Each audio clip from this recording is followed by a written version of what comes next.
আসসালামু আলাইকুম। অসংখ্য ধন্যবাদ আঙ্কেল আপনাকে কথা বলার সুযোগ করে দেওয়ার জন্য।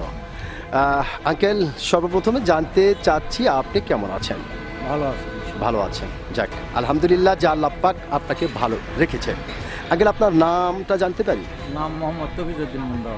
মোহাম্মদ তৌফিজ উদ্দিন মণ্ডল। সুন্দর একটি নাম আপনার, খুব সুন্দর একটি নাম আপনার, এবং আপনাকে দেখে কিন্তু মোটামুটি মনে হচ্ছে যে ছোটবেলা থেকে আপনি প্রচণ্ড একটি সাহসী মানুষ। এটা কিন্তু আপনাকে দেখেই মনে হচ্ছে। সত্য কথা বলতেই থাকি। হ্যাঁ, এর জন্য আপনাকে দেখেই কিন্তু সেটা বোঝা যাচ্ছে আপনি একজন সাহসী মানুষ। আচ্ছা, আপনি কি ভোটার হয়েছেন? জি। কোন দেশের ভোটার হয়েছেন? বাংলাদেশ। বাংলাদেশের ভোটার আপনি হয়েছেন, আপনাকে অসংখ্য ধন্যবাদ। তো আঙ্কেল, যেহেতু আপনি বাংলাদেশের একজন সচেতন নাগরিক এবং বাংলাদেশের ভোটার এবং একজন সাহসী মানুষ, সেই ক্ষেত্রে এই বিষয়টি আপনার কাছ থেকে জানতে চাচ্ছি যে এইবার বাংলাদেশের সরকার কে হতে পারে? আমার তো ধারণা জামাতের থেকে আসলেই ভালো হয়।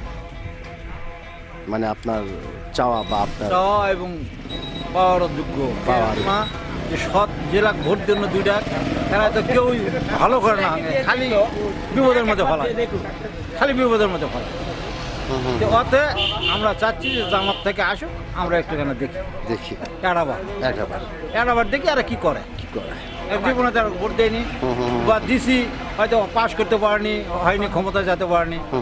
এলে না আমরা দেখি যে আনাবার সরকার জামাত থেকে আসে, আমরা না দেখি কি করে। সুন্দর একটি কথা বলেছেন আঙ্কেল, আপনি খুব গুরুত্বপূর্ণ একটি কথা বলেছেন। আপনি বলেছেন যে আমরা বেশ আওয়ামী লীগকে ভোট দিয়েছি, বিএনপিকে ভোট দিয়েছি, তারা কি করেছে আমরা দেখেছি, এর সাথে করে দিছি, এর সাথে দিয়েছি দেখেছি। তো একবার আমরা একটু জামাতকে দেখতে চাই, দেখতে চাই। এটাই তো আপনি বলতে চাইলেন বা এটাই বললেন। অসংখ্য ধন্যবাদ আপনাকে আঙ্কেল, আপনি যে সত্যিকারের একজন সাহসী মানুষ, আপনি কিন্তু আপনার সাহসিকতার পরিচয় দিয়েছেন।